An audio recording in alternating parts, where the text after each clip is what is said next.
cada vez se oculta menos, de allí que esta publicación hace mención que la ocultación cardíaca predice pobremente la presencia de enfermedades valvulares en una población de asintomática en cuidados primarios. El problema es de que o mayormente se encuentra un soplo y ya se está solicitando la ecografía, o la tomografía, o la resonancia, y no se hace el ejercicio diagnóstico, qué tipo de soplo es, hacia dónde se irradia, hay o no un impulso ventricular izquierdo. Entonces como que la tecnología está en algunas áreas desplazando a lo que podemos hacer con la semiología. No es nuestra realidad, porque nosotros saliendo acá de Lima nomás, en Huacho ya no hay la tecnología que tenemos en Lima.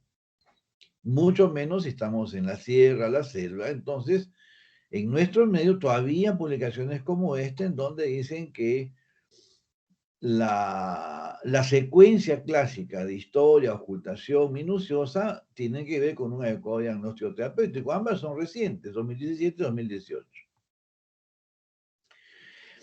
Esto es el último documento de los europeos que ha aparecido hace un par de semanas, luego del Congreso Europeo de Cardiología, en donde se refiere que la evaluación semiológica de la enfermedad valvular empieza con la clínica. Clínica significa historia, examen físico. Posteriormente viene ya la evaluación con imagen. Entonces, yo no puedo hacer un examen con imagen si no tengo parámetros clínicos. Y aquí definitivamente, con la semiología, puedo tener, hay o no hay síntomas relacionados a enfermedad valvular. Podemos acercarnos a la etiología de la lesión. Por ejemplo, un síndrome de fiebre de origen desconocido, como comentábamos hace un par de días con mi grupo, puede ocasionar una rotura de cuerda tendínea, una insuficiencia mitral aguda. Si yo no sospecho que la fiebre puede ser por endocarditis, no voy a sospechar ni la etiología ni el mecanismo de la lesión. Sospecha clínica es fundamental. La severidad del compromiso valvular lo puedo determinarlo con una estrategia muy simple, como la palpación de la región precordial. Si yo palpo un crecimiento del ventrículo izquierdo y escucho un soplo, por decir, insuficiencia aórtica, es una enfermedad desafortunadamente avanzada. Si adicionalmente palpo un impulso ventricular derecho, la enfermedad no solamente está avanzada, sino que ya es muy difícil poder recuperar al 100% la capacidad funcional de ese paciente. Y si hago toda la secuencia diagnóstica, voy a poder precisar qué expectativa de vida y qué calidad de vida le espera al paciente con enfermedad valvular. Para todo esto, lo primero es la clínica, los síntomas, los signos que encontramos en el examen físico. Y vean ustedes de que en el primer punto, evaluación clínica, antes de biomarcadores, exámenes sencillos como una prueba de esfuerzo, incluso en pacientes que son asintomáticos. Porque si yo tengo síntomas que me hacen sospechar, por ejemplo, disnea, la disnea puede ser de causa pulmonar, la disnea puede ser porque el paciente tiene anemia, y si hoy en día hago un examen, por ejemplo, con biomarcadores, un BNP o un NT-proBNP, si es normal me descarta disnea cardíaca. Pero una buena historia también hace lo mismo. Hace algunos años, en uno de los congresos europeos, se presentó un estudio que comparó en seguimiento de pacientes con insuficiencia cardíaca a auscultación pulmonar versus biomarcadores, y la auscultación pulmonar fue mejor. Entonces, aún en realidades donde se dispone de toda la tecnología de punta, podemos nosotros con recursos semiológicos hacer una correcta evaluación de los pacientes. Posteriormente, que un buen juicio clínico significa un adecuado plan de trabajo, desde lo más simple como el eco hasta lo más complejo como la resonancia, el cateterismo. Entonces, primer paso, no se olviden, síntomas y signos clínicos. ¿Cómo hacer un diagnóstico de enfermedades valvulares? La secuencia es, pues, harto conocida. Tengo que hacer primero una buena historia, un examen físico minucioso, respetando al paciente al máximo, y después explicar al paciente qué se le va a hacer ¿Por qué tiene que tomar un tratamiento u otro? Porque si no, si yo no pregunto bien, no examino bien y no explico bien, el paciente no va a cumplir y voy a ver después un paciente que viene con una enfermedad avanzada en donde desafortunadamente la intervención terapéutica ya no lo va a recuperar. Esta secuencia, por supuesto, es con pacientes que no están hemodinámicamente inestables. En nuestra especialidad tenemos escenarios como mencioné al inicio, sala de emergencia, en donde los pacientes llegan a veces inestables y en simultáneo tengo que yo hacer más de una vez una anamnesis focalizada, un examen focalizado, que en pocos segundos puedo precisar yo tres condiciones. El paciente tiene bajo gasto cardíaco, el paciente tiene hipertensión menocapilar o el paciente tiene elevación de la presión de aurícula derecha. En menos de un minuto se puede llegar a esas conclusiones. En las prácticas se va a explicar cómo así. Entonces, si hablamos de estadios, esto es de los americanos también de publicación de este año. Los estadios de enfermedad valvular incluyen cuando el paciente tiene riesgo de desarrollar enfermedad valvular. Por ejemplo, un paciente que tiene un síndrome febril prolongado, es posible que pueda desarrollar una endocarditis.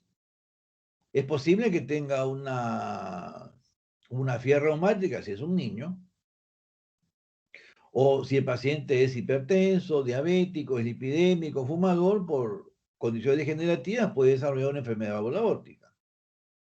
O de repente el paciente nació con alguna alteración genética, como el síndrome de Marfan o Ehlers-Danlos, los que predisponen a lesiones de la arteria aorta y intrínsecamente a insuficiencia aórtica. Pero es un paciente que no tiene ningún signo ni síntoma de enfermedad valvular. O estamos en atención primaria o estamos en examen ocupacional, en donde el paciente pasa por cardiología si va a ir a trabajar, por ejemplo, a yacimientos mineros, de gas, de petróleo. El estadio B es cuando el paciente ya tiene evidencia de daño estructural de las válvulas, o sea, ya hay soplos. El paciente puede ser que tenga una lesión que puede ser de grado moderado o hasta severo incluso, pero el paciente está asintomático. Estos son los pacientes que, por ejemplo, van a una consulta ocupacional o van porque van a realizar una actividad deportiva como una maratón 5K, 10K, que ahora exigen una aprobación del médico y nos encontramos que tiene un soplo. Y si empezamos a preguntar, el paciente pues o no tiene síntomas o no se pregunta por el primer síntoma, que es la vendopnia, que es la sensación de falta de aire cuando nos amarramos los zapatos. ¿Por qué? Porque cuando nos agachamos aumenta el retorno venoso y eso genera que el corazón no pueda asumir esa sobrecarga de volumen aguda. El estadio C es cuando el paciente ya está con severo compromiso estructural y puede estar asintomático porque ya recibe un tratamiento que lo ha controlado funcionalmente o también puede estar severamente comprometido. Aquí también ya se menciona que hay compromiso del ventrículo derecho, que es un marcador de severidad de enfermedad, como se va a ver más adelante. O el estadio D, en donde los pacientes, a pesar de estar con todas las estrategias de tratamiento, no se consigue mejorarlos en capacidad funcional. Para todos estos estadios tenemos hallazgos y parámetros clínicos que nos dan la pauta de en qué punto está nuestro paciente. Si hablamos de examen físico, esto es básico para cualquier condición cardíaca, siempre se empieza con la palpación de la región precordial. Se recomienda también primero empezar con la inspección, aunque esto a veces puede generar problemas, malos entendidos, sobre todo si el paciente es una dama, porque cuando el corazón está dilatado, hay una asimetría torácica, se puede ver la actividad cardíaca en la región precordial y ya me orienta que es un corazón pues que desafortunadamente se dilató. Cuando se palpa siempre por el lado derecho, colocamos la mano en esta posición, los dedos topográficamente están sobre el ventrículo izquierdo, la palma de la mano sobre el ventrículo derecho. Entonces, si yo percibo con más de 2 dedos la actividad cardíaca, hablo de un choque de punta amplio. Si es con 3 o más dedos, ya hablamos de un impulso izquierdo. Si levanto los dedos y me quedo solamente con la palma sobre la piel del paciente y percibo actividad cardíaca, hablamos de impulso ventricular derecho. Las áreas auscultatorias, según lo pone el libro, son importantes, pero vamos a ver que no es una verdad absoluta esta posición. Foco aórtico, segundo espacio, línea paraesternal derecha, foco pulmonar, segundo espacio, línea paraesternal de izquierda, tricuspidio, cuarto espacio, línea paraesternal derecha, y mitral, cuarto, quinto espacio, línea mioclavicular. Les mencionaba que no es una posición absolutamente exacta en todos los pacientes, porque yo puedo tener un paciente con un corazón como el que ven aquí, en donde la palpación me dice que puedo tener esta magnitud de crecimiento cardíaco, que es diferente que este otro paciente. Este caso es una estenosis aórtica, este es una insuficiencia aórtica. Y sin ver la radiografía, mediante la palpación o la percusión de la matidez cardíaca, que es otro recurso que ya prácticamente no se emplea, yo puedo precisar con bastante exactitud las dimensiones del corazón. Entonces, no se olviden, inspección, palpación, percusión y al final es la ocultación cardíaca. En este caso, probablemente los focos estén en esta posición, pero aquí probablemente el foco mitral está más hacia abajo y hacia la izquierda.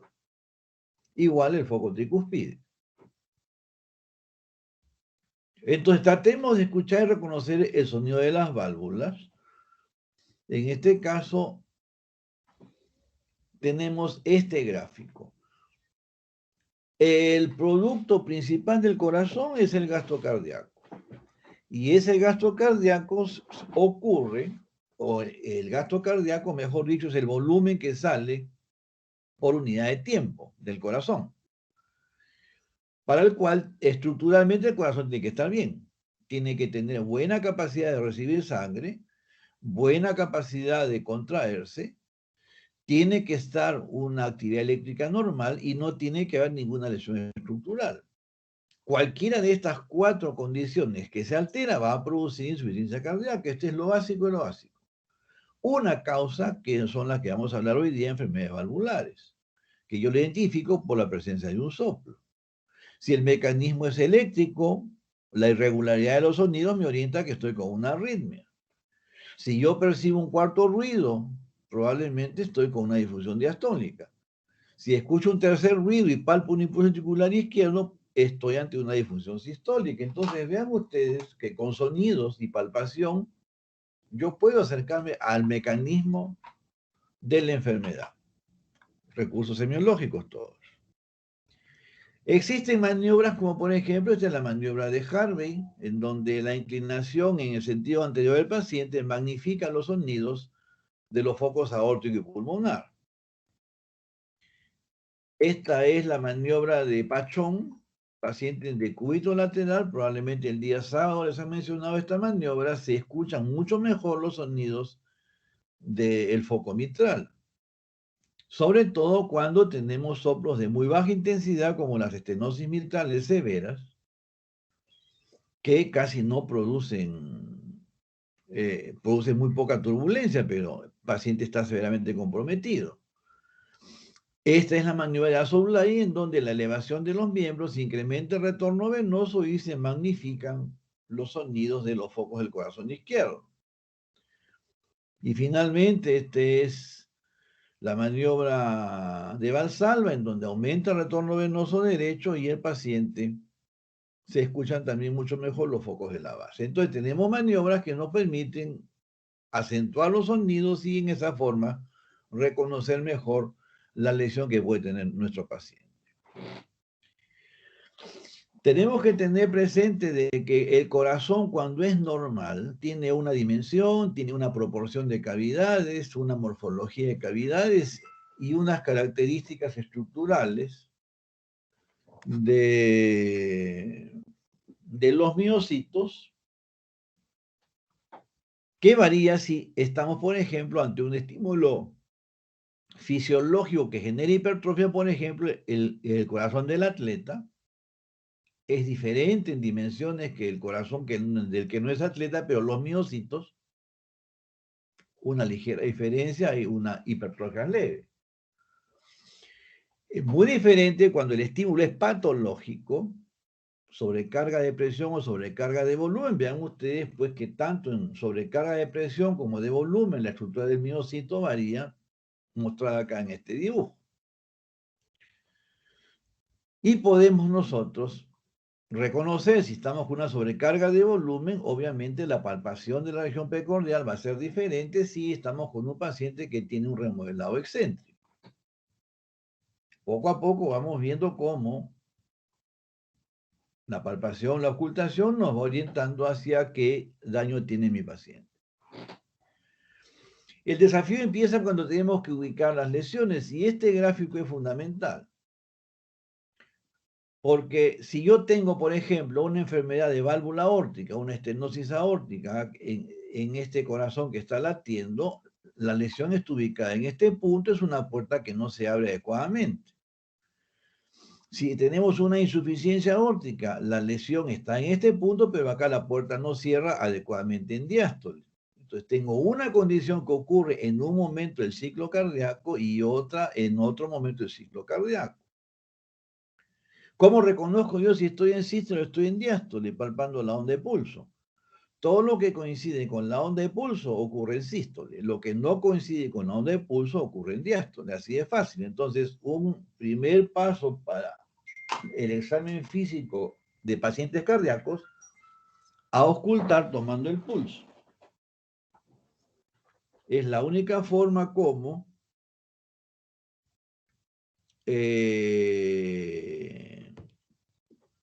podemos nosotros ubicarnos semiológicamente cuando examinamos a los pacientes.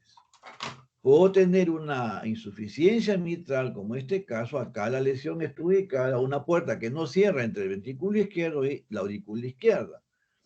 ¿En qué momento del ciclo cardíaco? En sístole. Entonces, si yo ausculto un soplo sistólico de característica regurgitativa que coincide con el pulso, o es insuficiencia mitral o es insuficiencia tricuspidea.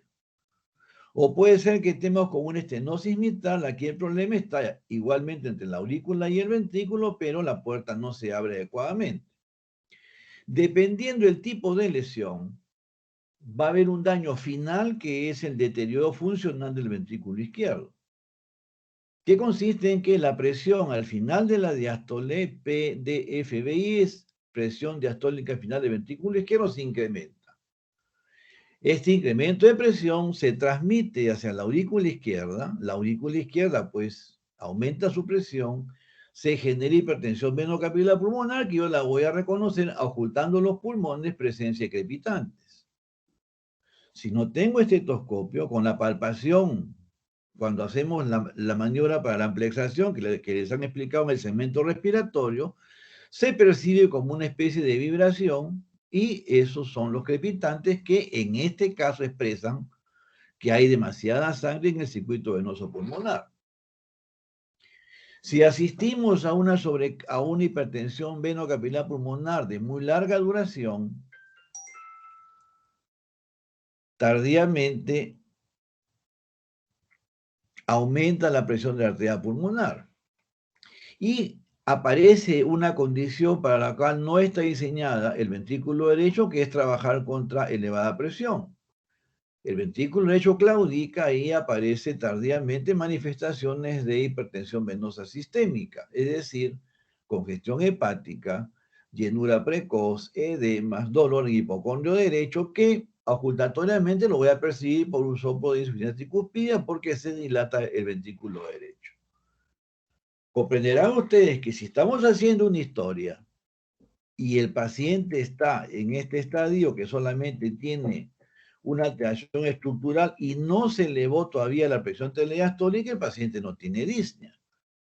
Pero si yo le pregunto si cuando se agacha se fatiga, probablemente me diga que sí.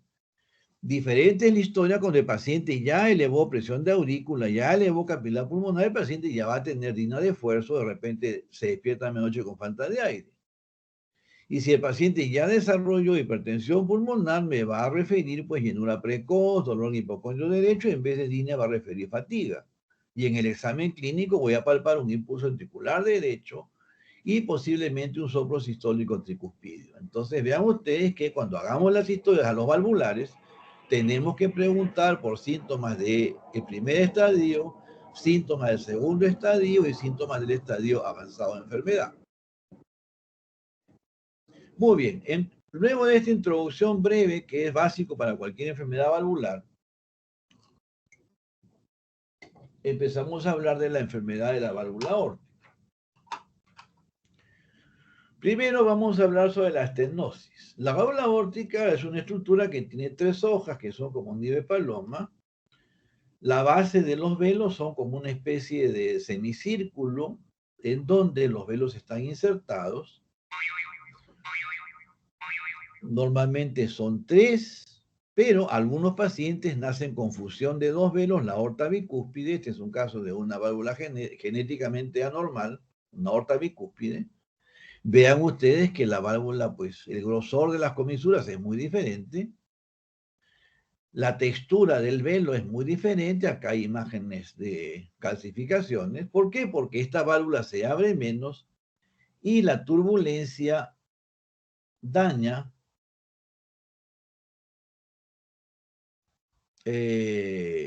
los velos y a largo plazo pues se degeneran, se fusionan, se abren menos y el ventrículo empieza a trabajar de más. La tecnología nos muestra así. Estos son exámenes que alguna vez hemos hecho en el hospital, una aorta tricúspide normal, una aorta bicúspide, donde se ve que ya hay una zona engrosada, una calcificación focalizada de uno de los velos.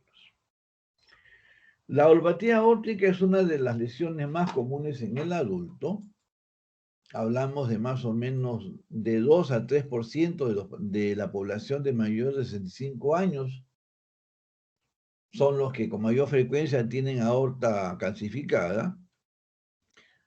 La cuarta parte aproximadamente tiene esclerosis de la válvula aórtica. Y la lesión puede ser congénita, como la que les he mostrado al inicio, una aorta bicúspide o una monocúspide, que es mucho más raro de ver. Puede ser de tipo reumático, cuando tenemos una infección en la infancia, o el estreptococo beta hemolítico del grupo A, que dentro de su composición bioquímica tiene una proteína que es similar a la par fibrosa en las válvulas, y cuando el organismo se defiende de la bacteria, inflama y daña las válvulas. O puede ser el paciente añoso que tiene factores de riesgo y por mecanismos muy similares a los de la aterosclerosis, se produce una enfermedad de tipo degenerativo. Las lesiones congénitas, la anomalía más común es la aorta bicúspide. La aorta bicúspide tiene una incidencia de más o menos 1%, dependiendo qué hospital es el que publica. Es más frecuente en el hombre. La transmisión es autosómica dominante en algunas familias y es aproximadamente responsable de casi 50% de los reemplazos de válvula aórtica. El concepto semiológico aquí es que los pacientes con aorta bicúspide frecuentemente se asocian con alteraciones de la arteria aorta, o sea, con una aortopatía. El tipo de flujo que ocurre dependiendo qué velos están fusionados, hace que en un tipo, cuando se fusiona el velo no coronariano con el velo izquierdo, el flujo va en sentido hacia la derecha, impacta sobre la pared lateral de la aorta y la dilata. También hay que sospechar coartación de aorta, que es una reducción de la luz del vaso, vamos a ver más adelante. La reumática es cada vez menos frecuente en los países desarrollados. Un momentito que me están enviando ya un mensaje del ministerio.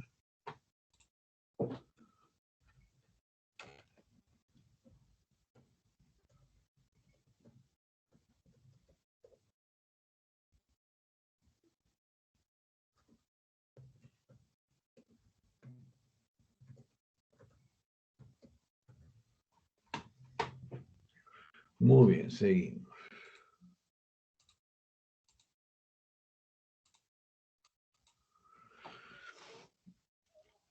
Las de tipo degenerativo, cada vez con el aumento de la expectativa de vida de la población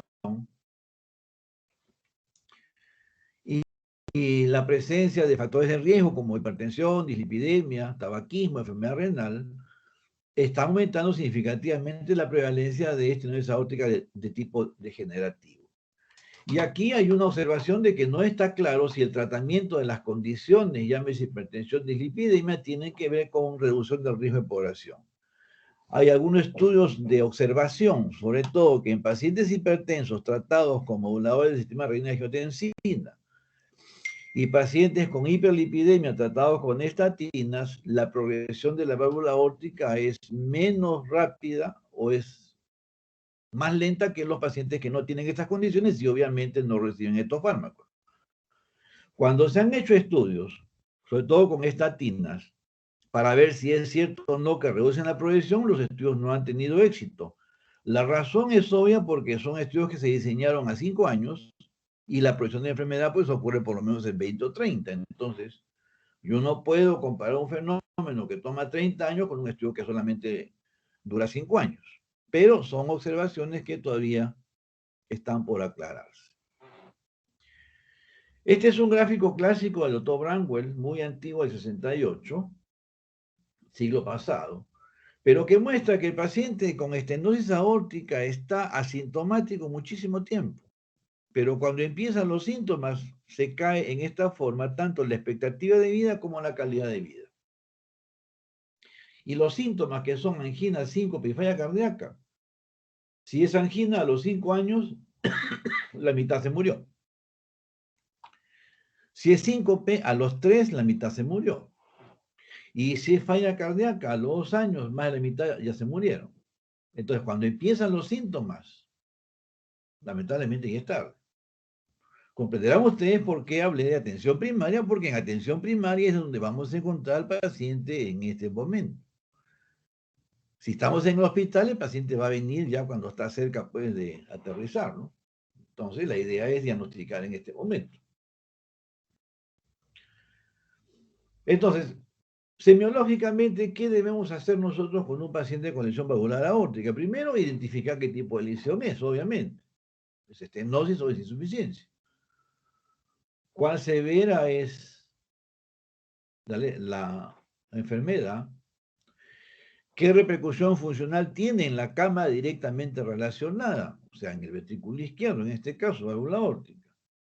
¿Qué repercusión tiene en el circuito menor, es decir, en circuito arterial pulmonar y ventrículo derecho? Y si hay o no hay complicaciones como trastornos de conducción o endocarditis en el peor de los casos. Todo esto es identificable mediante una historia clínica, mediante un adecuado examen físico. La estenosis aórtica puede ser valvular, o digamos el síndrome de obstrucción en la vía salida del ventrículo izquierdo, por llamarlo de otra forma. La válvula puede ser unicúspide, muy raro, esto se ve en niños, si no se interviene rápido, el niño se muere en la primera infancia. La aorta bicúspide, la valvulopatía congénita más frecuente, o las válvulas que tienen sus 3 velos se pueden dañar por una enfermedad reumática, fiebre reumática o degeneración senil. Acá un dibujo, una válvula tricúspide, una bicúspide y una monocúspide. Las válvulas, un dibujo que he puesto esclerosadas, calcificadas. Esto es lo que les decía. Dependiendo del tipo de válvula bicúspide, sobre todo en donde la fusión es de el velo no coronariano y el velo izquierdo, el flujo se orienta hacia la pared lateral de la aorta y esto la dilata. El concepto es que si yo sospecho aorta bicúspide, obviamente con la imagen voy a ver si es tipo 1 o es tipo 2, pero yo debo sospechar que aorta bicúspide se asocia con aortopatía en algunos casos.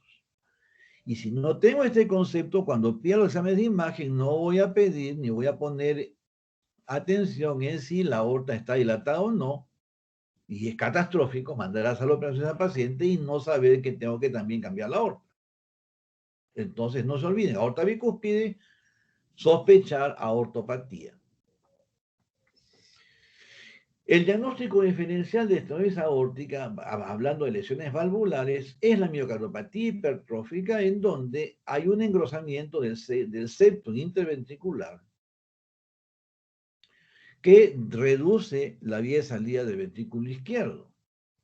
La miocardiopatía hipertrófica se asocia a alteraciones estructurales de los músculos papilares de la válvula mitral, y este fenómeno es el que condiciona también la obstrucción en la vía de salida. O la membrana subvalvular aórtica, que es como una especie de diafragma fibroso debajo de la válvula aórtica. Este es un caso de una membrana subvalvular aórtica, no sé si observan acá como un pequeño tabique. El paciente tenía una aorta bicúspide y tenía su membrana subvalvular aórtica. Esta es una miocardiopatía hipertrófica en donde el grosor del septum ocasiona una estrechez a nivel subvalvular. El engrosamiento de la miocardiopatía hipertrófica obstructiva se asocia con una posición anómala de los músculos papilares de la válvula mitral, están desplazados en sentido anterior. Eso hace que el velo sea un poco redundante y cuando el corazón se contrae hay obstrucción dinámica a nivel subvalvular. Finalmente, a veces vemos rarezas, como en este caso, un túnel subaórtico en donde hay como una especie de un segmento hipoplásico de la raíz de la aorta que genera el mismo tipo de sobrecarga, una dificultad a la salida de sangre del ventrículo izquierdo hacia la arteria aorta. Podemos tener también lesiones supravalvulares, en este caso, coartación de aorta, que es una reducción de la luz de la arteria después de la emergencia de la arteria subclavia izquierda y del ligamento arterioso, que está topográficamente en esta posición. Un momento, voy a contestar un mensaje.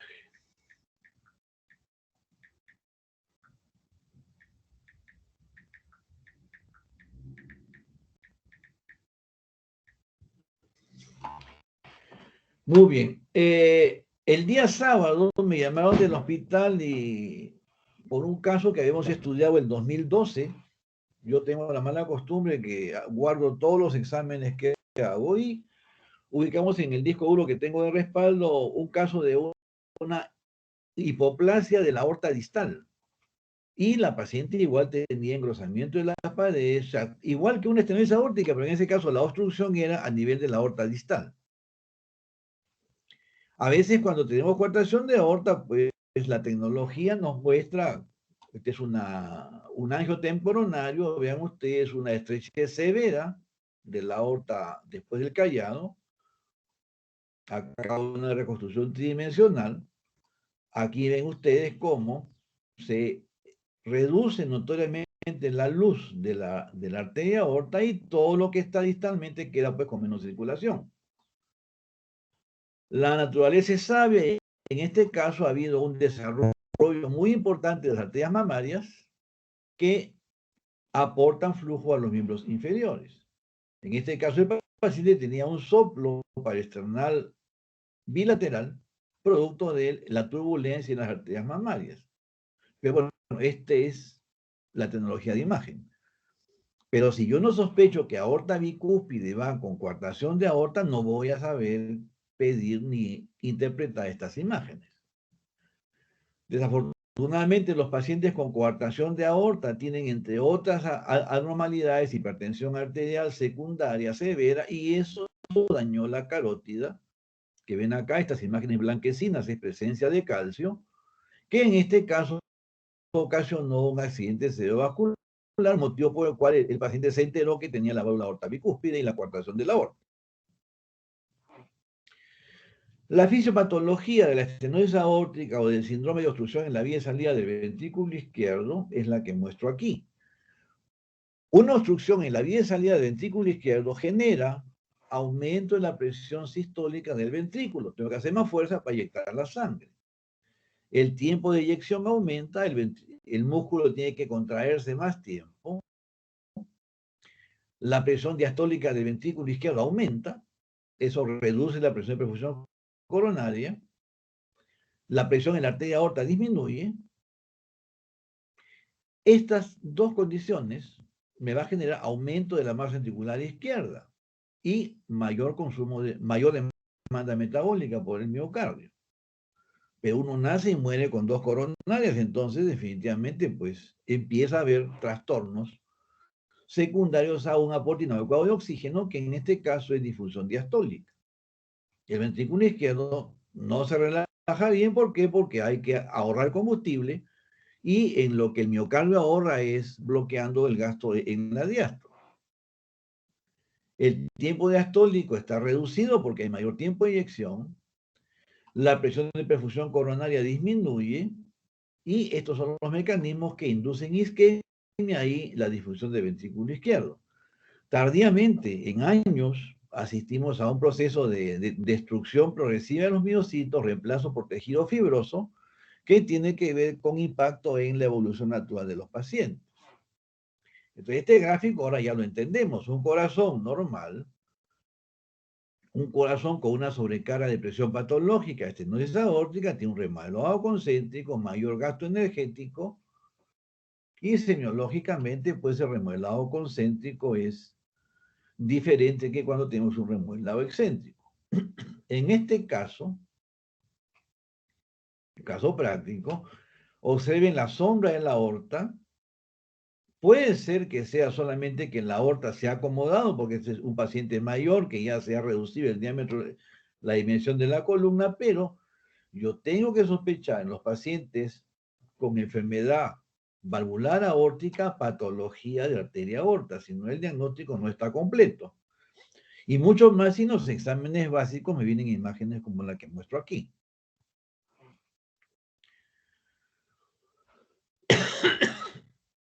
En la estenosis aórtica, que es una referencia también reciente del 2019, no solamente es el daño de la válvula que se calcifica, que hay un proceso inflamatorio del endotelio vascular que tiene que ver pues con depósito de macrófagos, formación de depósitos de calcio tardíamente, sino que el miocardio, por sobreactivación del sistema de renina-angiotensina, una de las cascadas que se activan para que el corazón pueda mantener su performance, se empiezan a dañar los miocitos, primero se hipertrofian, posteriormente empiezan a destruirse y reemplazados por tejido fibroso, y al final del camino tenemos un corazón que ya no se contrae bien. ¿Por qué? Porque tiene menos miocitos y tiene mucho más tejido fibroso. Esto lamentablemente ya no es reversible.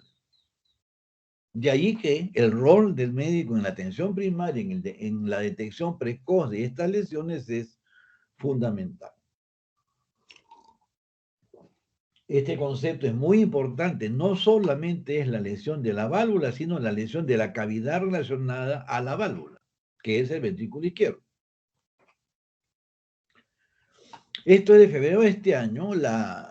Todas las cascadas que hay en insuficiencia cardíaca y que hay que antagonizar, sistema renina-angiotensina-aldosterona,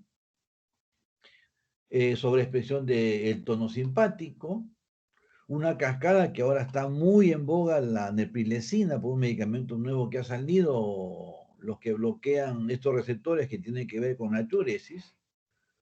Pero por supuesto, si el corazón en estenosis aórtica no funciona bien, la solución no es antagonizar estas cascadas, sino la condición mecánica.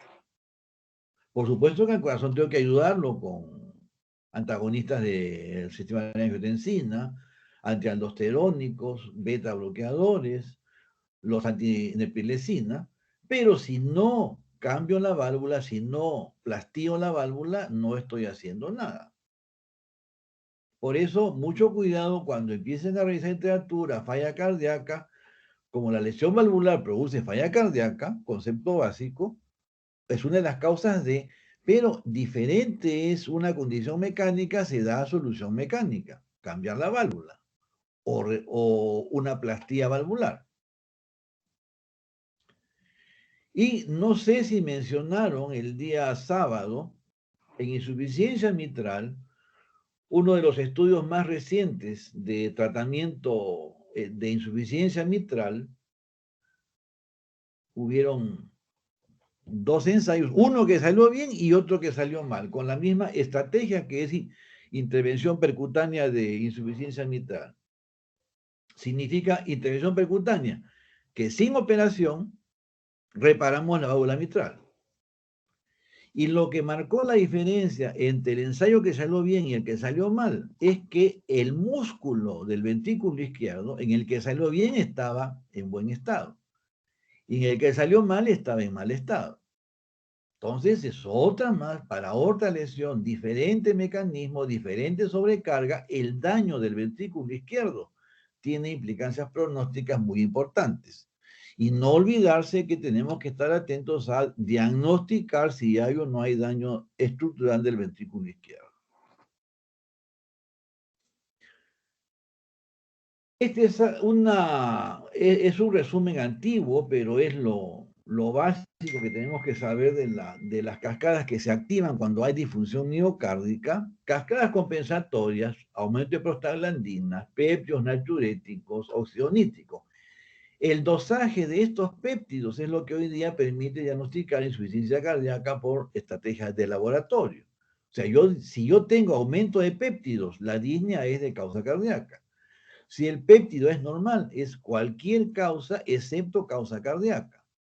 Cuando hablamos de cualquier causa, causas respiratorias, anemia, hipertiroidismo, o sea, cualquier condición que aumente el consumo de oxígeno, pero no por dilatación de las aurículas.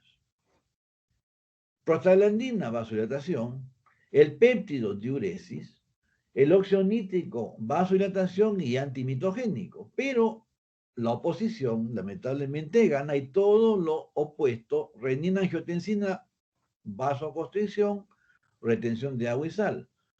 Aumento de vasopresina, vasoconstricción. Aumento de endotelina, vasoconstricción. Aumento de catecolaminas, vasoconstricción y taquicardia.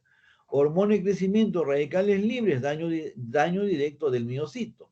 Y acá están todas las consecuencias.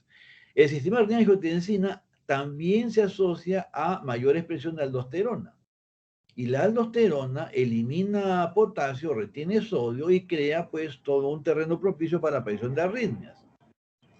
Adicionalmente, la aldosterona tiene que ver con la alteración de la matriz extracelular del miocardio, involucrado este mecanismo en el desarrollo del aspecto esférico del ventrículo izquierdo cuando se daña.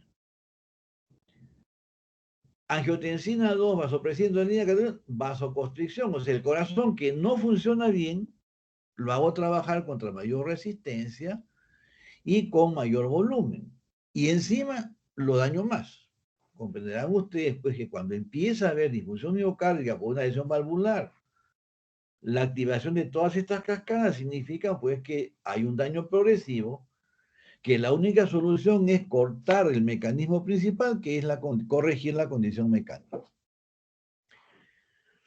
Lo que mostré en el gráfico de los círculos es lo que ven aquí en este momento.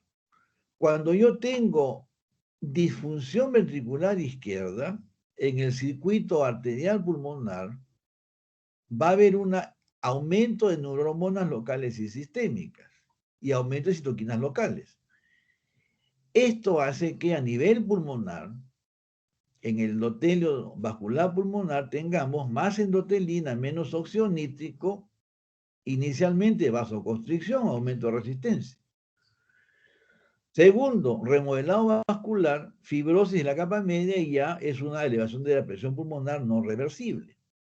Tardíamente, hipertensión pulmonar secundaria, que significa difusión ventricular derecha que aumenta morbilidad y mortalidad.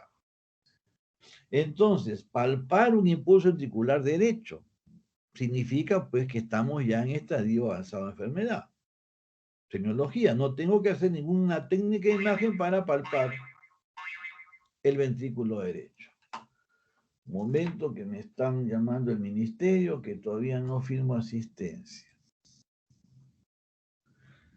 Entonces, ¿cuáles son las manifestaciones clínicas de la estenosis aórtica? Entrando ya en tema, pero todo lo que hemos dicho es la base para lo que vamos a conversar a continuación.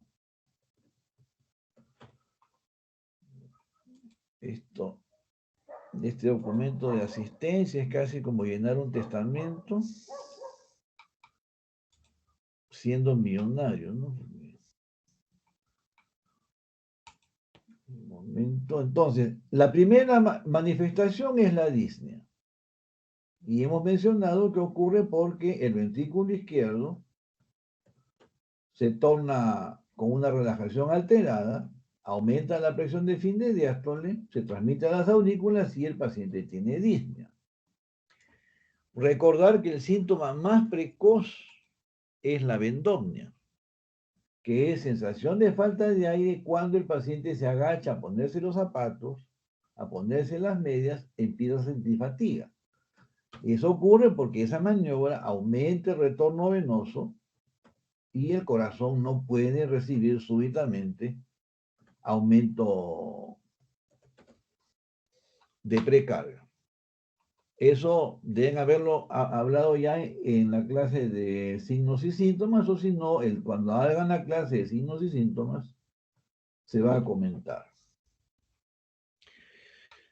El desbalance entre la oferta y la demanda de oxígeno genera angina.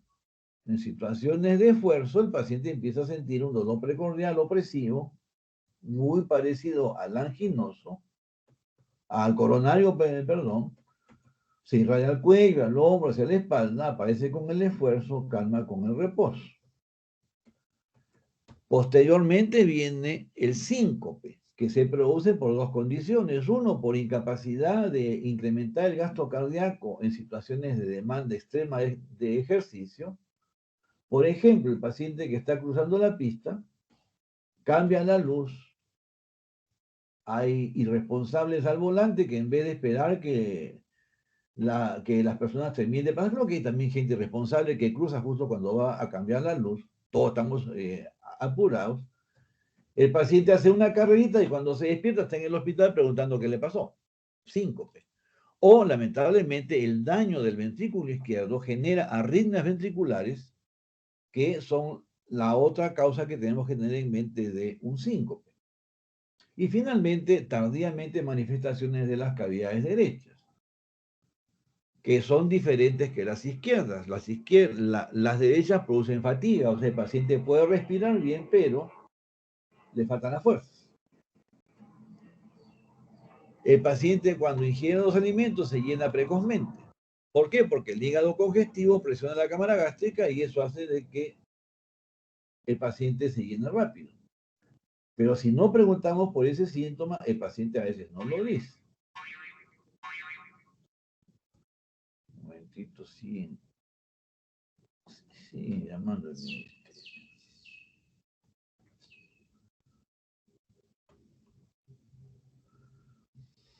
Otro síntoma del corazón derecho, dolor en el hipocondrio derecho, agruras, mala digestión, frecuentemente asociado también con ventrículo derecho, y finalmente los edemas. Seguimos avanzando. Entonces, en el examen físico es importantísimo mirar el cuello. Ahí tenemos que ver la vena yugular, que no debe sobrepasar el esternocleidomastoideo. Y tenemos que estar atentos a si en inspiración desaparece. Si en inspiración desaparece, la presión de la aurícula derecha está normal. Si no desaparece, puede ser o aumento de presión de la aurícula derecha o aumento de la presión intratorácica. Por ejemplo, un paciente asmático, un paciente con un pulmonar o un paciente con un neumotórax a tensión.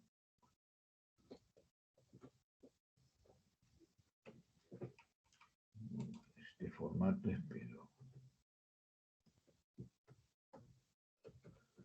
Seguimos avanzando. Cuando tenemos una vena yugular que nos llama la atención y quiero aclarar el panorama, la maniobra es presionar el hipocondrio derecho y ver si hay o no hay reflujo hepatoyugular. Si hay reflujo hepatoyugular, me orienta hacia aumento de la presión de aurícula derecha. Pero algunos pacientes con problemas intratorácicos pueden tener también reflujo hepatoyugular. Ahí, ¿cuál es la siguiente maniobra? Hacer que el paciente inspire. Si presionando el hipocondrio derecho con presencia de reflujo hepatoyugular en inspiración colapsa la vena yugular, se descarta aumento de presión de aurícula derecha. Entonces ya tenemos una forma de, en pocos minutos, en pocos segundos diría yo, sospechar, confirmar o descartar si la presión de la aurícula derecha está incrementada. Aquí también tenemos la fosa supraclavicular, la fosa supraesternal. Si hay tirajes en esta área, sospechar hipertensión venocapilar pulmonar. Otra condición hemodinámica importantísima en los cursos de semiología cardíaca. Por supuesto que los pacientes que tienen tiraje supraesternal y supraclavicular también va a haber tiraje intercostal. Pero si todavía no hemos descubierto el tórax, definitivamente ver tirajes en esta zona es de gran importancia para la presunción de diagnóstico. Un momentito, voy de una vez a conectarme al ministerio. Y ya estamos dentro de la ley. Perfecto. Vean ustedes que estamos solamente en el cuello y yo ya puedo sospechar elevada presión de aurícula derecha, elevada presión de aurícula izquierda. Hipertensión venocapilar pulmonar es sinónimo de elevada presión de aurícula izquierda y elevada presión de fin de diástole de ventrículo izquierdo. Seguimos. Aquí tenemos también, por ejemplo, la carótida. En estenosis aórtica se ve el latido carotídeo, pero no tan notorio como en insuficiencia aórtica o en conductos arteriosos. Muy importante la observación del cuello. Ahora, si mientras yo estoy observando el cuello antes de hacer la palpación del tórax, al paciente le palpo la arteria radial para tomar el pulso, y la onda de pulso es de poca amplitud, la piel está fría, si algo está mal es el gasto cardíaco.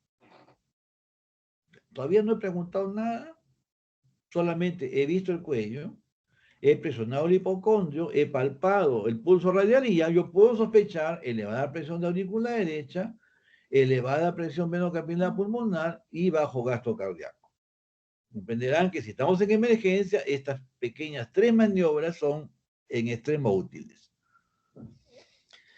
La palpación de la región precordial, como mencioné, tiene que hacerla por el lado derecho.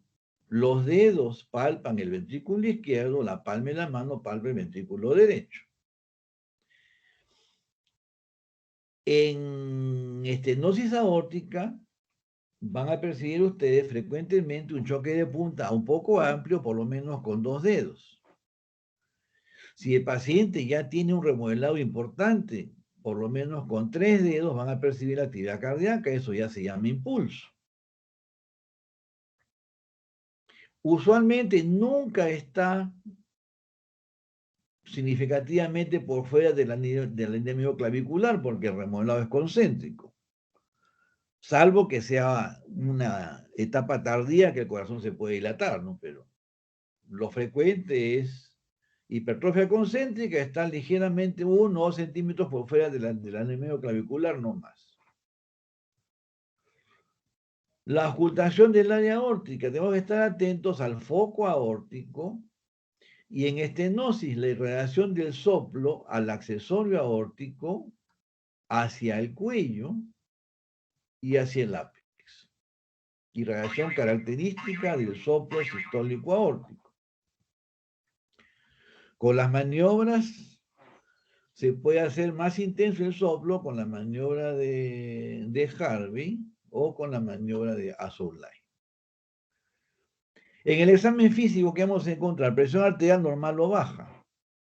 El pulso es de poca amplitud, parvus y tardus.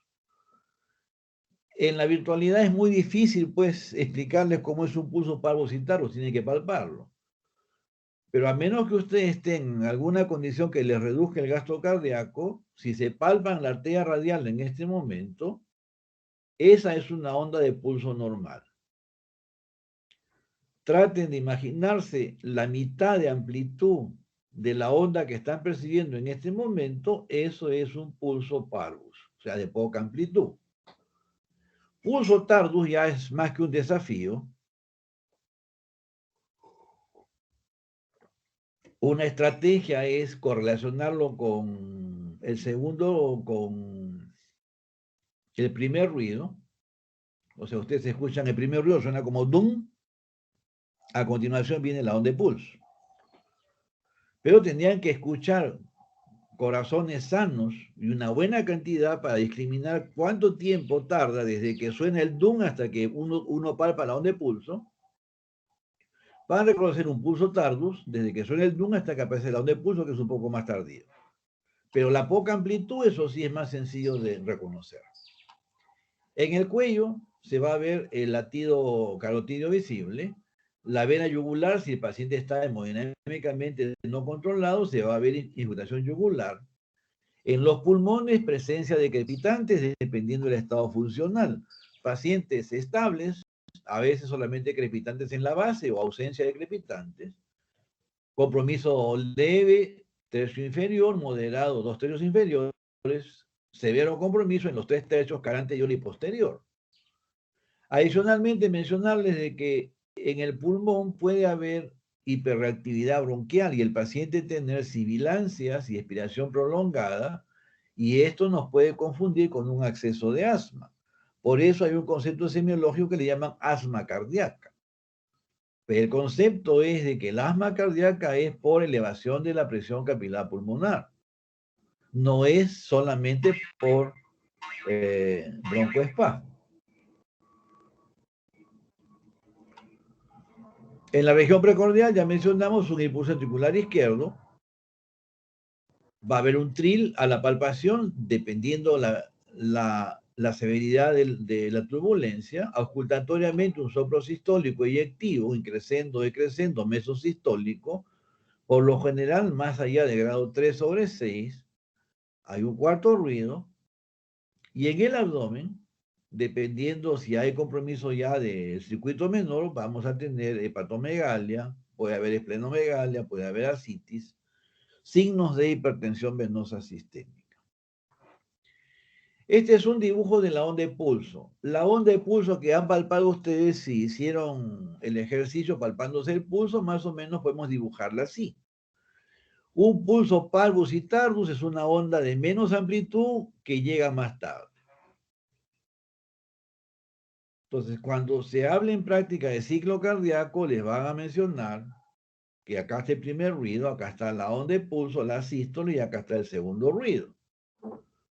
Como comprenderán, si yo tomo como referencia el primer ruido, en el pulso tardus, la onda de pulso es más tardía, pero primero tengo que saber en qué momento ocurre un pulso normal. Más sencillo es reconocer la amplitud, que eso sí es mucho más fácil. En insuficiencia aórtica vamos a ver que el pulso es Zeller, es muy amplio, pero que colapsa rápido. Esto es muy diferente. Se siente como si uno se golpea la yema del dedo con la uña de la otra mano. Y si es una doble lesión aórtica, el pulso tiene doble onda, que se llama pulso bisferiens.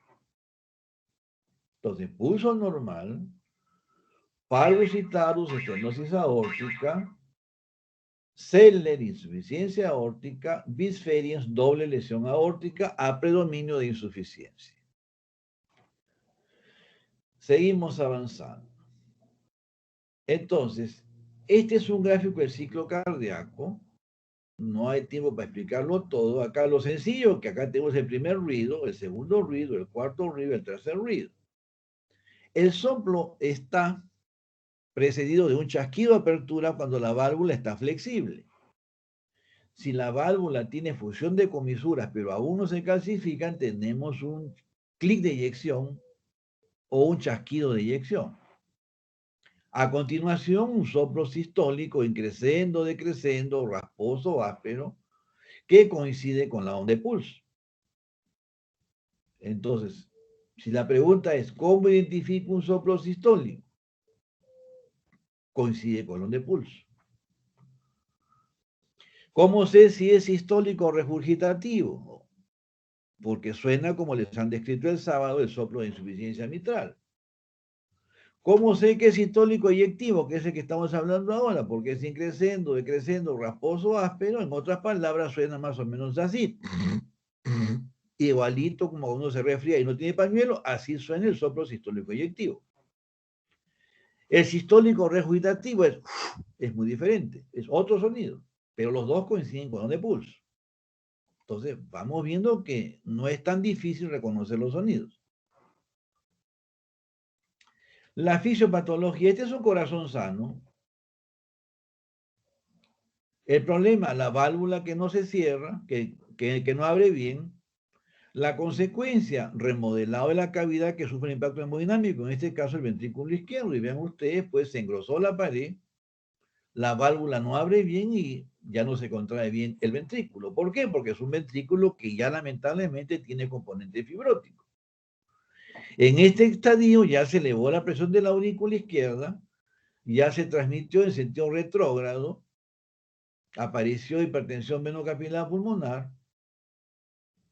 Si no actuamos a tiempo, el corazón empieza a contraerse ya pobremente, como este caso. Acá ya hay componente fibrótico, por eso es que es importante tener el concepto que el daño no solo es la válvula, el daño es en la cavidad que sufre el impacto hemodinámico. Observen la energía de la contracción de este corazón con la energía con que se mueve este corazón de acá. Este paciente lamentablemente ya no va a recuperar su capacidad funcional, así se reemplace la válvula. Y es el paciente que tiene cardiomegalia, que va a ir con edema pulmonar al hospital, a emergencia, y a largo plazo se eleva la presión arterial pulmonar, repercute sobre el lado derecho, y vean ustedes acá que ya el corazón es una bolsa prácticamente, se dilató también las cavidades derechas, acá ya prácticamente no tenemos que hacer mucho. Inclusive, estos pacientes con hipertensión arterial pulmonar tienen contraindicación para trasplante cardíaco. Es una de las observaciones para trasplante cardíaco. Entonces, una vez más, en atención primaria, yo voy a llegar cuando el paciente o tiene riesgo de desarrollar problemas, o el problema está en estadio inicial, sin hipertensión venocapilar, sin hipertensión arterial pulmonar y sin hipertensión venosa sistémica. De allí la importancia de la semiología ocultatoria. Entonces, comprenderán ustedes, ahora sí, esta curva, que cuando hay síntomas, el cementerio está cerca. Suena cruel, suena tétrico, pero es la verdad. Y el riesgo que tiene un paciente con estenosis aórtica es riesgo de muerte súbita por arritmia ventricular. Entonces, si yo tengo un paciente que tiene síntomas, lamentablemente ya estamos por lo menos empezando acá. Si estamos en atención primaria y me encuentro con un soplo en un paciente que juega pelota, posiblemente tenga su aorta bicúspide y a ese paciente tengo que explicarle que tiene que ir periódicamente a controlarse, a hacerse periódicamente estudios de imagen para evitar llegar a este momento y aquí recién solucionar en forma definitiva los problemas. Insuficiencia aórtica es la lesión opuesta. La etiología acá es reumática, solo que la cicatrización acá es con retracción de los velos y la válvula no cierra bien. Puede ser una infección aguda, endocarditis, que perfora los velos, rompe los velos. Puede ser un paciente que nació con una degeneración mixomatosa, ejemplo, síndrome de Marfan o Erdős-Danlos. O puede ser el paciente añoso que la válvula se calcifica, se pone rígida, no se mueve y se retraen los velos y se genera insuficiencia aórtica. Podemos tener también lesiones en la raíz de la aorta, por ejemplo, un traumatismo cerrado de tórax, un accidente de tránsito, un aneurisma tipo A de raíz aórtica que compromete el anillo, condiciones que frecuentemente van asociadas con una alteración genética, una displasia de la capa media de la aorta que la hace poco resistente. Si yo tengo un paciente con un accidente de tránsito y no sospecho que se puede haber dañado la aorta, no me voy a explicar por qué el paciente está con una disnea a veces incapacitante. La fisiopatología es lo opuesto acá. El tema ahora es una regurgitación de volumen durante la diástole. El ventrículo tiene que adaptarse a recibir más volumen, situación para la que no está diseñado el ventrículo izquierdo. El ventrículo izquierdo maneja muy bien presión, pero no maneja volumen, a menos que la sobrecarga sea crónica. Si es aguda, el ventrículo no supera el trance agudo. Son pacientes críticamente enfermos, en donde si no se interviene rápidamente, no hay paciente. El volumen inyectivo aumenta, la presión diastólica se reduce, y hay un concepto interesante que es la disminución del gasto cardíaco efectivo, que tiene que ver con hipoperfusión periférica y aparición pues, de cascadas compensatorias. O sea, el gasto cardíaco efectivo es la diferencia entre el volumen que sale del ventrículo menos lo que se regresa por la insuficiencia. Comprenderán que si la fracción regurgitante o el porcentaje que se regresa es 10%, la repercusión va a ser leve. Pero si el porcentaje que regurgita es 30, 40 o más, 50%, la repercusión va a ser de grado severo. El ventrículo tiene que dilatarse, aumenta la masa, aumenta la presión sistólica mientras los miocitos están funcionalmente indemnes, aumenta el tiempo de eyección, condiciones diferentes a estenosis, pero que igual aumentan consumo de oxígeno miocárdico. La disminución del tiempo diastólico ocasiona alteraciones en el aporte de oxígeno y disfunción ventricular izquierda. ¿Por qué? Porque no hay adecuada perfusión coronaria en diástole. En estadios tardíos de enfermedad aparece isquemia y semiológicamente el paciente con insuficiencia aórtica refiere dolor precordial. Que esto ocurre cuando se ha elevado significativamente la presión de fin de diástole del ventrículo izquierdo que altera la presión de perfusión coronaria. Estos son conceptos de fisiología básica que tienen que revisarlos, recordarlos, porque en insuficiencia aórtica es fundamental el término presión de perfusión coronaria, que es la presión diastólica aórtica menos la presión de fin de diástole del ventrículo izquierdo. Comprenderán que si disminuye la presión diastólica y aumenta la presión de fin de diástole, se reduce la presión de perfusión coronaria y el paciente tiene isquemia y tardíamente, pues, falla cardíaca global. Al igual que en estenosis, es importante la fibrosis miocárdica. Ya mencionamos todas las cascadas que se activan cuando hay una disfunción del ventrículo izquierdo. En este caso, la nutrición se afecta también por esto que se llama efecto Venturi, que es el flujo que se regresa en diástole hace una suerte de succión del flujo que está yendo en diástole hacia las coronarias. Obviamente la nutrición disminuye. Entonces, si algo tenemos que recordar en patología valvular aórtica, no, insuficiencia, es la presencia de fibrosis miocárdica, que hoy en día se puede detectar con resonancia magnética o indirectamente con las técnicas avanzadas de ecocardiografía. El diagnóstico no lo hicimos completo. No solamente es la severidad del daño en la válvula, sino la severidad del daño en el ventrículo izquierdo. Y tercero, la repercusión en el circuito menor, en la arteria pulmonar. En este caso, remodelado excéntrico definitivamente tiene otra semiología, tiene otra modificación estructural, que desde la palpación, pues yo ya puedo sospechar un remodelado excéntrico. Cuando tengo un choque de punta muy desplazado, fuera de la línea medioclavicular, frecuentemente en la línea axilar anterior, ya lamentablemente llegamos tarde, el ventrículo está severamente dañado.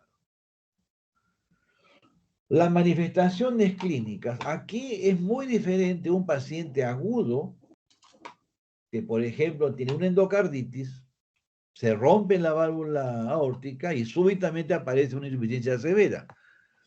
El paciente nos refiere a un inicio súbito de los síntomas. En la ectoscopía luce severamente enfermo, con ortopnea, con falta de aire, pálido, con tiraje, sudoroso, en muy malas condiciones. La presión arterial puede ser normal o puede ser baja, porque el ventrículo izquierdo agudamente está siendo sometido a una sobrecarga. La frecuencia cardíaca está elevada, los signos periféricos están ausentes, que todos son de el volumen regurgitante aumentado. Hay un tercer ruido. Lo de la taquicardia, acá tengo que recordarles algo que aprendí con el doctor Vidarte, nuestro maestro del Hospital Hipólito Unanue, también docente de la facultad, ya lamentablemente no está con nosotros, que si yo tengo una endocarditis aórtica y el paciente no tiene taquicardia, y debo sospechar que hay un absceso periaórtico, que es una complicación a veces letal de la endocarditis, y que ese absceso está comprometiendo el sistema de conducción cardíaco. Si no pienso eso, digo, el paciente está funcionalmente estable. ¿Por qué? Porque está con frecuencia cardíaca normal, pero pues está que se ahoga. Y es porque se me fue el diagnóstico de un absceso periaórtico.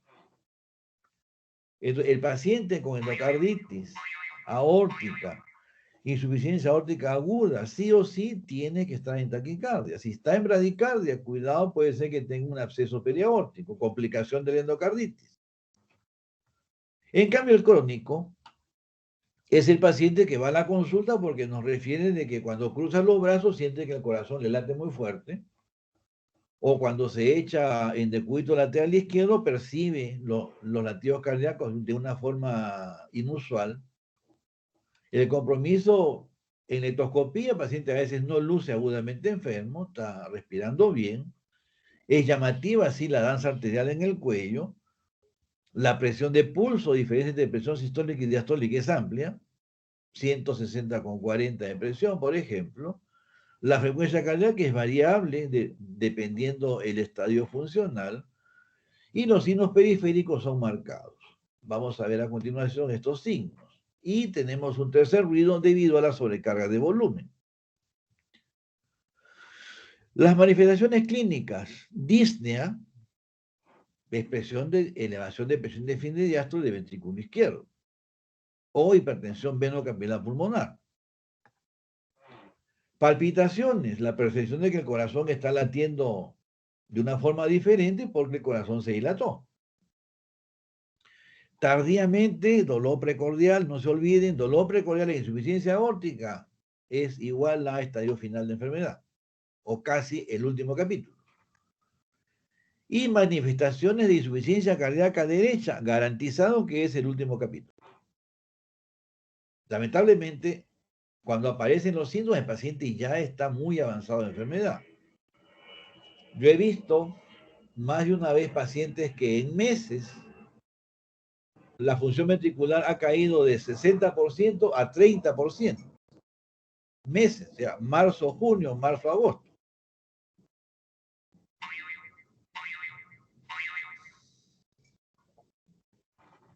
Los hallazgos de examen físico. La presión arterial tiene una diferencial muy amplia, como ya mencioné, 160/40, 170/50. Aquí los epónimos abundan. Por ejemplo, el pulso de Corrigan es como se denomina al pulso Zener o pulso martillo de agua. En el cuello se ve la danza arterial. Las yugulares están ingurgitadas dependiendo la severidad del compromiso funcional. Los signos periféricos, el pulso capilar o quinquio, ustedes presionan la uña y ven que el lecho ungueal late. Signo de Muset, esto se ve cuando el paciente está dormido, la cabeza se mueve sincrónicamente con los latidos cardíacos. El soplo de Durosier es un doble soplo en la región femoral que se percibe presionando ligeramente el estetoscopio. Se percibe un soplo sistólico y un soplo diastólico, doble soplo femoral. El signo de Evans es cuando vemos que los pabellones auriculares se mueven sincrónicamente con los latidos, esto es por la onda de pulso que se transmite de la arteria temporal superficial. El signo de Müller, la úvula late, esto es por el latido aumentado en las carótidas, hace que la úvula se mueva. El pistoletazo de Traube o soplo de Traube, uno coloca el estetoscopio sin presionar y se siente como un pistoletazo a nivel de la arteria femoral. El concepto es que toda esta semiología que es muy florida, muy bonita, con epónimos que a veces son más de uno es pregunta de examen, se atenúan o desaparecen cuando tenemos compromiso funcional del ventrículo izquierdo avanzado. Personalmente hemos visto cuando no había la cobertura de enfermedades no transmisibles en el CIS, el paciente esperaba la cirugía de reemplazo aórtico, a veces 6 meses, 9 meses, un año, a veces más. Y veíamos pues que el paciente que iba con la presión en 150/20, 160/30, llegaba con 90/80 de presión. ¿Qué pasó? Ya no se escucha el soplo diastólico, ya no tiene los signos periféricos. ¿Es por qué? Porque el ventrículo izquierdo ya se dilató, ya no puede recibir volumen y los signos periféricos que dependen de que el ventrículo sea capaz de recibir una gran cantidad de volumen de sangre, desaparecen. Entonces, cuidado con la caída de la presión sistólica y la desaparición de los signos periféricos en insuficiencia aórtica marca pronóstico letal de la enfermedad. Ya mencionamos en el cuello la danza arterial. No se olviden las maniobras que hay que hacer con la yugular. La palpación, en este caso, el choque de punta está a veces en la línea axilar anterior. Los focos de ocultación aórtica, probablemente el foco mitral esté un poco más hacia abajo y hacia la izquierda, porque definitivamente pues, el ventrículo izquierdo ha tenido un remodelado excéntrico.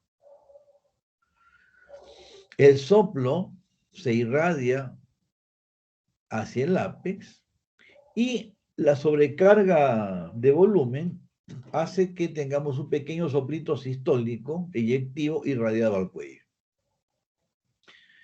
Existe un soplo que tiene un epónimo, el soplo de Austin Flint, que se escucha en insuficiencia aórtica, cuando el jet regurgitante se orienta hacia el velo anterior de la mitral, porque hay otros casos que se orienta hacia la pared anterior de la aorta, perdón, hacia el septum intraventricular, se escucha parecido a un soplo de la estenosis mitral, con una tonalidad musical, pero no tiene chasquido de apertura. Y tampoco tiene refuerzo presistólico. Pero es un soplo medio como un rodamiento agudo. Soplo de Austin Flint. En el examen físico, entonces, pulmones, según el estadio funcional, la región precordial, un impulso articular izquierdo importante, puede haber tril, tercer ruido palpable. En la ocultación, primer ruido normal o disminuido si el corazón está dilatado. Segundo ruido, sí o sí disminuido. Tercer ruido por la sobrecarga de volumen. Y un soplo diastónico de regurgitación que cuando se orienta el chorro hacia el velo anterior mitral, tiene un nombre especial, el soplo de Austin Flint. Y siempre un soplito eyectivo 1 o 2, nunca más de grado 2 en el área aórtica, sistólico, por la sobrecarga de volumen que hay. Y en el abdomen, pues dependiendo de la condición funcional, hepatomegalia, reflujo hepatoyugular, dolor de hipocondrio derecho. Si nos ubicamos en el ciclo cardíaco, vean ustedes, esta es la sístole, En este caso, el soplo es en diástole. Empieza donde debió cerrarse la válvula aórtica, que si no se cierra adecuadamente, el segundo ruido está disminuido. Sencillo. Es un soplo indecrescendo, tonalidad aspirativa, tono grave, según pone el libro. Pero para que no se olviden y lo reconozcan cuando veamos pacientes, no coincide con lo de pulso que está en este punto. Y el sonido es como cuando uno tiene mucha sed y toma algún líquido, igualito suena el soplo diastólico aórtico. Es muy diferente. Ya hay tres sonidos: el sistólico eyectivo, el sistólico regurgitativo y el diastólico regurgitativo. Dos coinciden con la onda de pulso y este tercero no coincide con la onda de pulso. El cuarto que no coincide es el soplo de la estenosis mitral, que deben haberlo conversado el sábado. Y el soplito eyectivo porque hay una suerte de estrechez relativa del anillo aórtico cuando el ventrículo está demasiado dilatado. Acá tienen un ejemplo de una insuficiencia aórtica severa para mostrarles que el problema aquí es una puerta que no cierra adecuadamente en diástole y la sangre se regresa.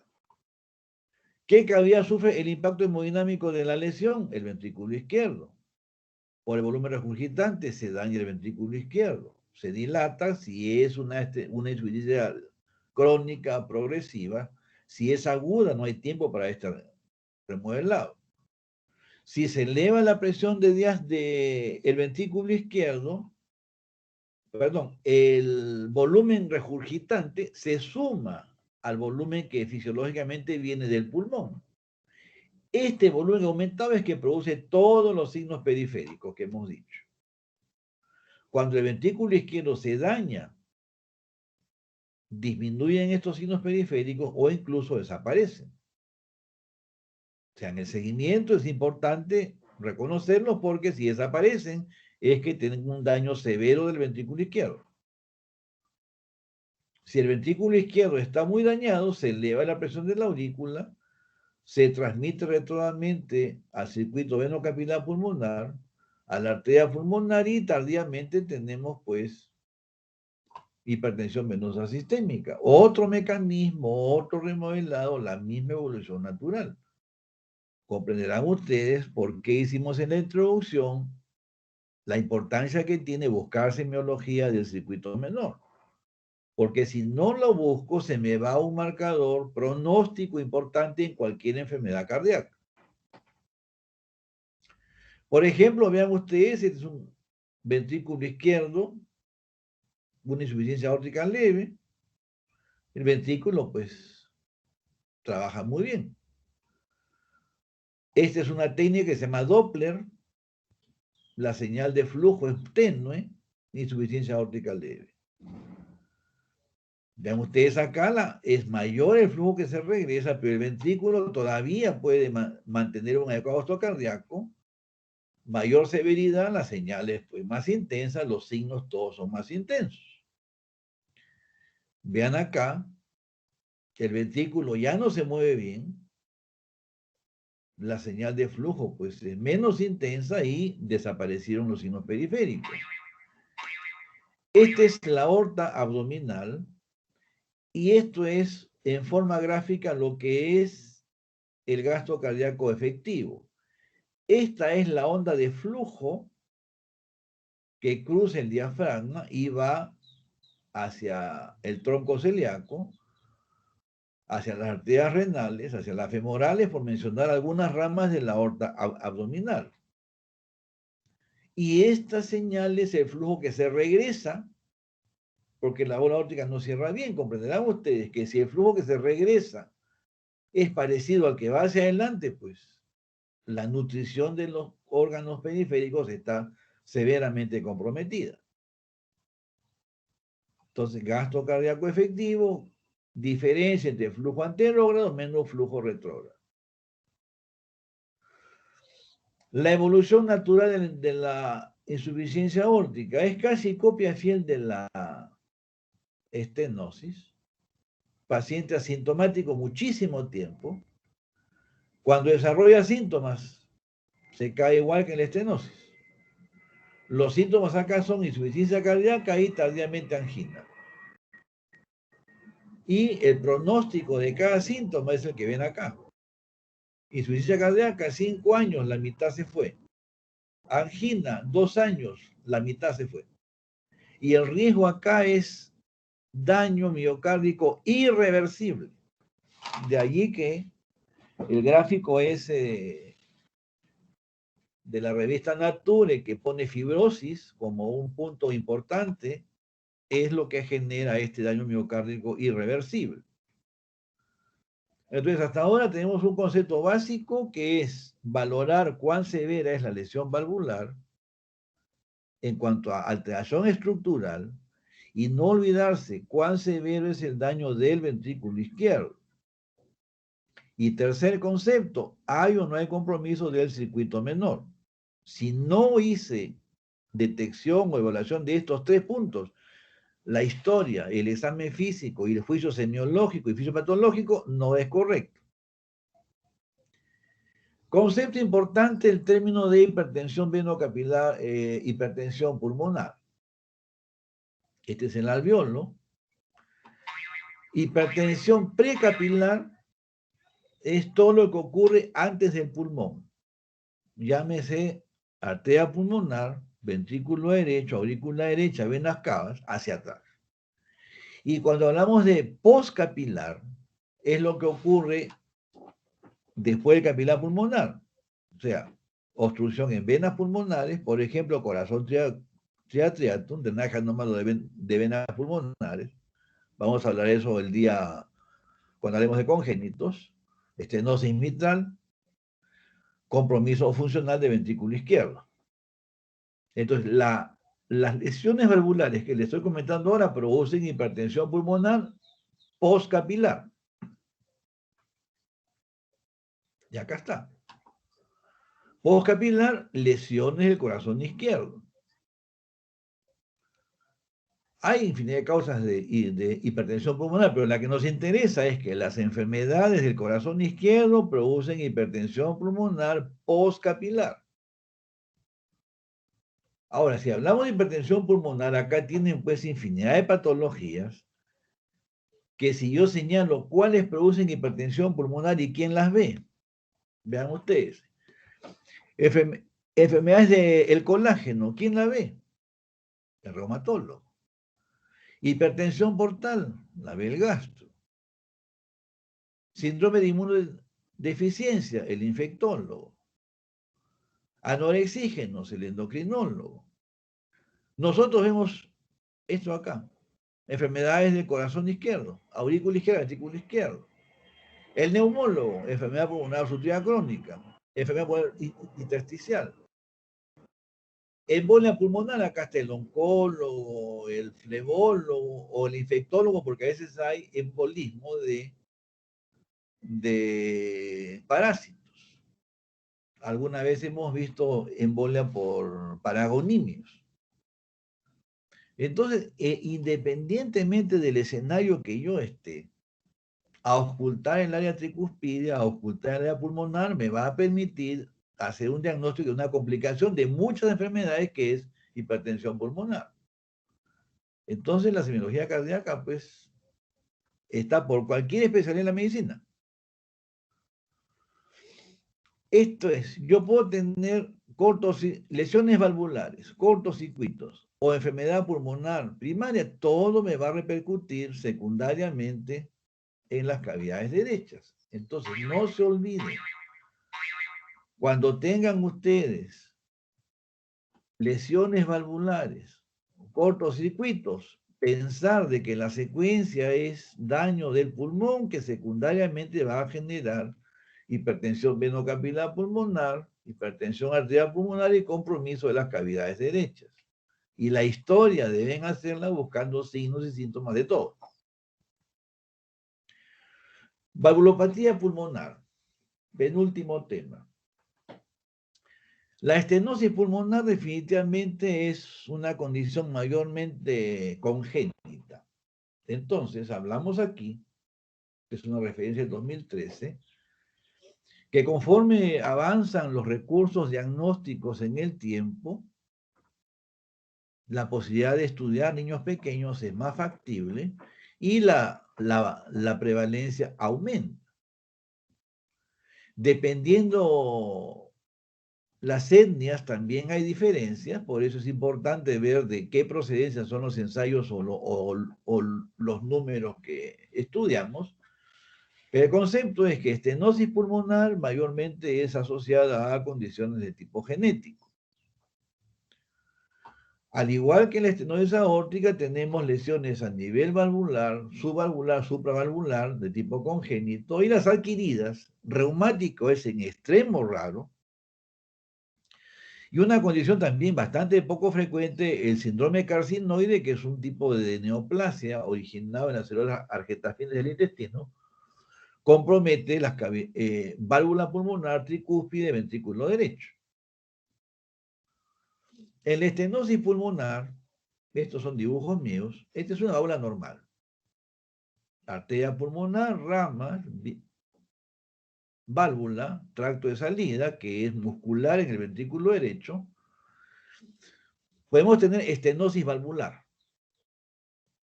Consecuencia, hipertrofia del ventrículo derecho, al igual que la estenosis aórtica. Esto puede ser aislada o asociada con otras lesiones congénitas. Por eso es que cuando hablamos de estenosis pulmonar hay que tener en mente que tengo que buscar condiciones congénitas asociadas. CIA es comunicación intraauricular, CIV, comunicación interventricular, PSA, persistencia de conducto arterioso, o lesiones mucho más complejas. Puede ser que la estenosis sea a nivel subvalvular, esto también es genético. Una causa frecuente es el síndrome de Noonan, que es una alteración cromosómica.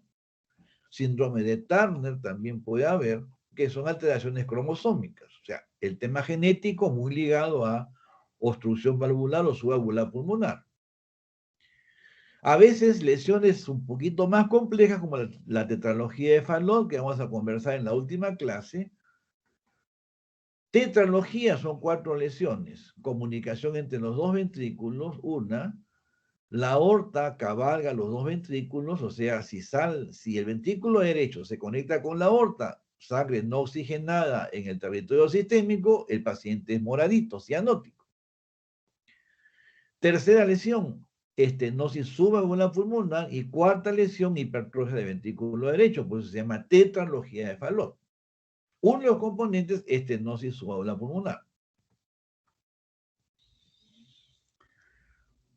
Algunas de las etiologías más frecuentes, síndrome de Noonan, síndrome de Leopard y George, o sea, todos son alteraciones a nivel de genes. Dependiendo la alteración genética, van a haber alteraciones faciales, de extremidades. O sea, hablamos de mayormente alteraciones cromosómicas que no solamente afectan al corazón, sino afectan a todo el organismo.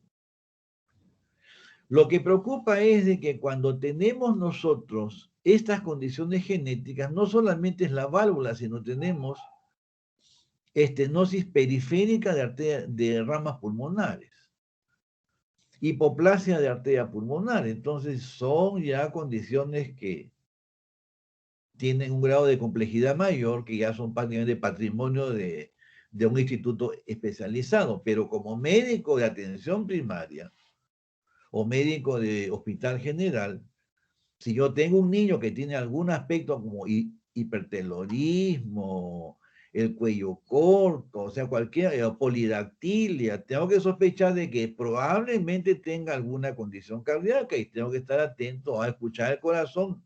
Si encuentro un soplo, lamentablemente salió pues con una lesión asociada a su defecto genético.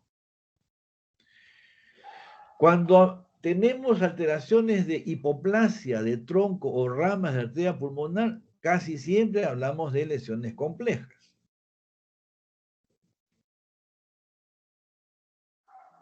En este gráfico, ¿dónde está el problema?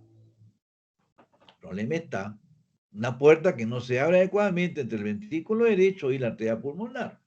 Función del gráfico. La consecuencia, sobrecarga de presión del ventrículo derecho, condición para la cual no está diseñado. Claudica el ventrículo derecho y aparece hipertensión venosa sistémica, así de fácil. Comprenderán ustedes de que si el ventrículo derecho no envía adecuadamente cantidad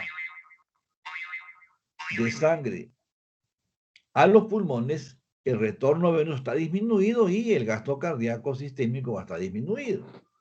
Y son niños que semiológicamente van a tener retardo de crecimiento, insuficiencia cardíaca derecha, que los síntomas son fatiga, dolor abdominal, edemas, manifestaciones digestivas, presencia de ictericia.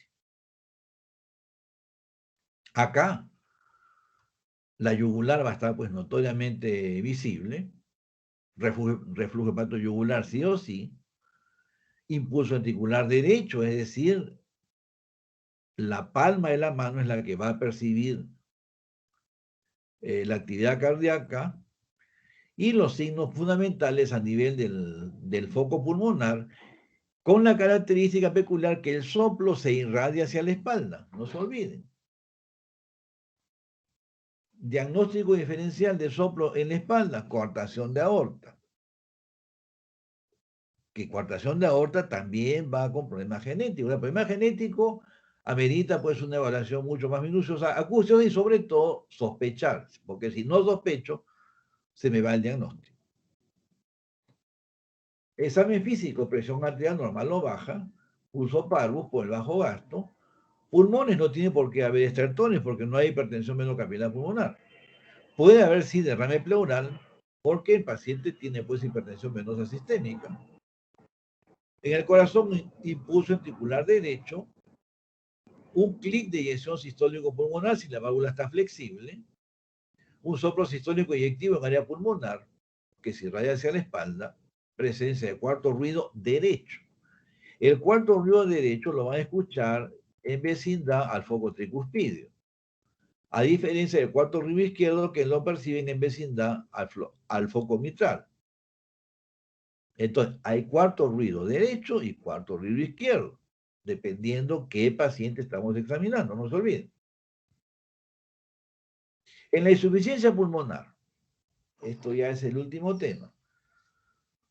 ¿El problema cuál es? Una puerta que no cierra en diástole y la sangre se regresa hacia el ventrículo. Pero el ventrículo derecho maneja muy bien volumen, entonces, como que se dice, no le es problema al inicio. Pero dependiendo la magnitud de la regurgitación, puede haber modificaciones o intolerancia del circuito arterial pulmonar, el cual puede elevar resistencias y ahí empieza ya a tener problemas de ventrículo derecho y un poco más tardíamente aparecen manifestaciones de hipertensión venosa sistémica. O sea, el problema está localizado básicamente en cavidades derechas. Obviamente el gasto cardíaco está bajo y las manifestaciones clínicas van a ser muy similares a la estenosis pulmonar, o sea, fatiga, dolor abdominal, edemas, molestias digestivas, ictericia. Tenemos que recordar que la insuficiencia pulmonar es un marcador de hipertensión pulmonar severa, independientemente que sea una lesión primaria de la válvula. ¿Por qué? Porque en estadios avanzados, la arteria pulmonar se dilata en los pacientes con hipertensión pulmonar secundaria, la válvula pulmonar queda pequeña y aparece insuficiencia. Entonces acá el soplo es un soplo diastólico que se irradia al accesorio aórtico o hacia el foco tricuspideo. Es importante tener atención en el foco pulmonar y en el foco tricuspideo en cualquier patología del corazón izquierdo. ¿Por qué? Porque hay hipertensión pulmonar secundaria, como ya lo mencionamos. En insuficiencia pulmonar, presión arterial normal o baja, pulso parvus, pulmones usualmente están limpios, no hay estertores, puede haber derrame pleural en casos avanzados. En el corazón, impulso ventricular derecho, soplo diastólico en área pulmonar, presencia de visceromegalia, asitis. Esto sí es muy importante porque cualquier patología del corazón izquierdo puede generar hipertensión pulmonar postcapilar. Cuando la hipertensión pulmonar es leve, o sea, 25 a 50 milímetros de mercurio, auscultatoriamente, segundo ruido aumentado de intensidad y nada más. Además de los signos de la lesión que motivó la hipertensión pulmonar, lógico. Hipertensión moderada, 50 a 75 milímetros de mercurio, un clic de eyección pulmonar, un soplo sistólico eyectivo, que nunca es más de grado 1, grado 2, y un segundo ruido desdoblado, más de una vez desdoblamiento variable, y con incremento del componente pulmonar. O sea, no van a escuchar dun tac, sino dun track, y con el track muy fuerte el segundo componente del segundo ruido, que es de la ola pulmonar. Y en hipertensión severa, con presión de más de 75, aparece soplo diastólico de regurgitación pulmonar, que tiene un epónimo, el soplo de Graham-Still. Entonces, mucho cuidado con el foco pulmonar en todo paciente con patología cardíaca. Muy bien, hasta acá es lo que tenía que conversarles hoy día sobre valvulopatía aórtica y pulmonar. Como verán ustedes, la evolución natural es comparable a la de la valvulopatía mitral, en el sentido de que afectan cavidades izquierdas, solo que en estenosis mitral empieza de la aurícula izquierda hacia atrás, en valvulopatía aórtica del ventrículo izquierdo hacia atrás. Al igual que en insuficiencia mitral, claro que insuficiencia es un remodelado totalmente diferente a la estenosis aórtica, algunas diferencias con respecto a la insuficiencia aórtica, pero es también remodelado excéntrico en la insuficiencia mitral, ¿no? Doctor, disculpe, pero está en una diapositiva en negra, creo que está la última presentación. Sí, sí, sí, o sea, Ah, ya ya, doctor. Gracias. era un comentario final el que estábamos haciendo, ¿no? Muy bien, ¿tienen alguna pregunta? ¿Algo que no quedó claro?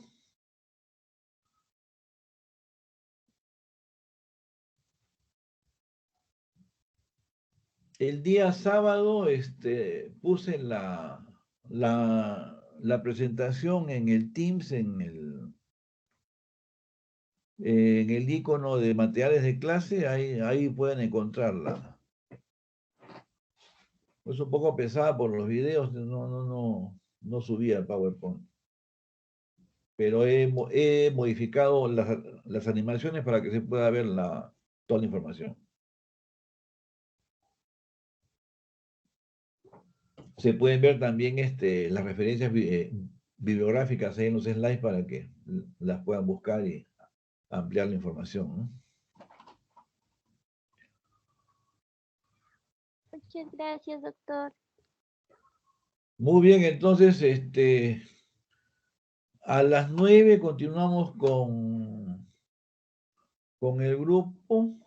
Vamos a continuar hoy día con el examen físico. Vamos a empezar con el ciclo cardíaco, cómo ubicarnos, cómo reconocer, que es fundamental para cualquier tipo de lesión, ¿no? La siguiente clase, si mal no recuerdo, es el día jueves. Conmigo, ¿no? Vamos a hablar sobre el dolor pericárdico, o mejor dicho, síndromes pericárdicos, que como van a ver en la clase es todo un desafío clínico, porque